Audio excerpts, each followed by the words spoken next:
ذوالحجې میاشت یو خو په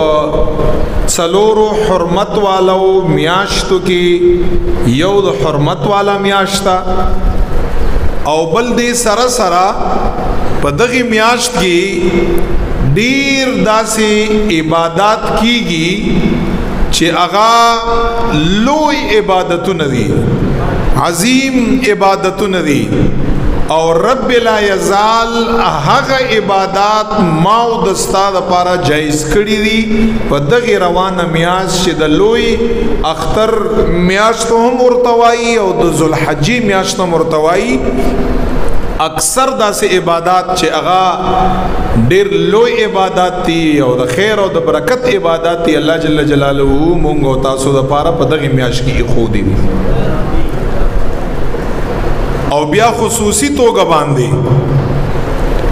د دغه میاشتې چې دا لومبۍ کومې لس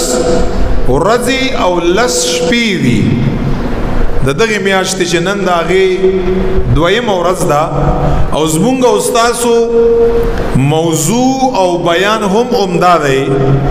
چې د ذوالحجې د میاشتې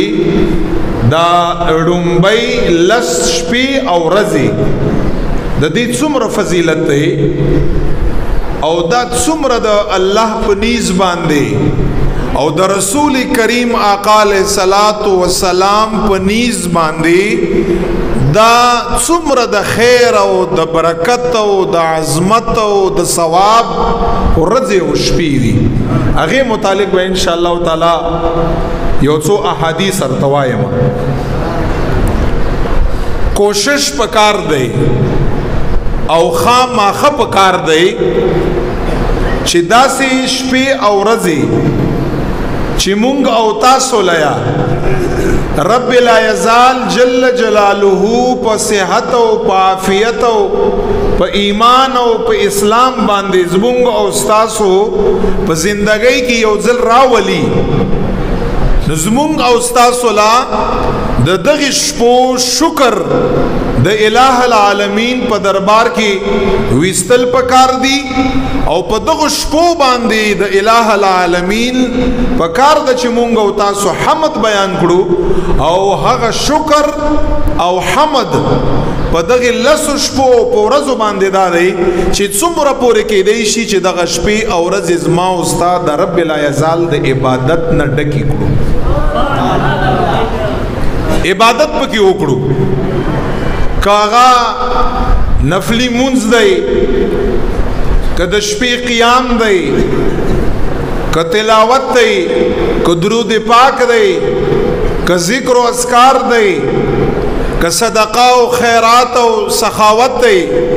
که بل مومن مسلمان سره خیر ښېګړه او امداد دی چې څومره زما او ستاسو نه کېدی شي د دغه شپو قدر بدای د دغه شپو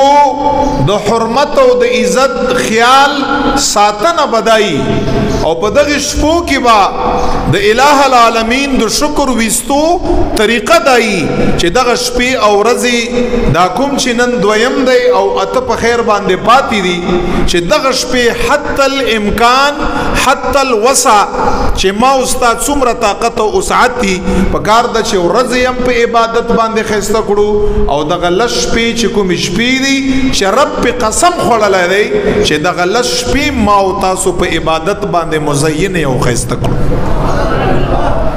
دا به شکریه صرف په خله باندې نه په کله کله به ما او تا عملی توګه باندې د الله تعالی شکر وباسو او عملی توګه باندې د الله شکر د الٰه العالمین فرمانبرداری اطاعت او عبادت دی چې دا ته وکړي دا عملی توګه باندې د الله جل جلاله شکریا ادا کولی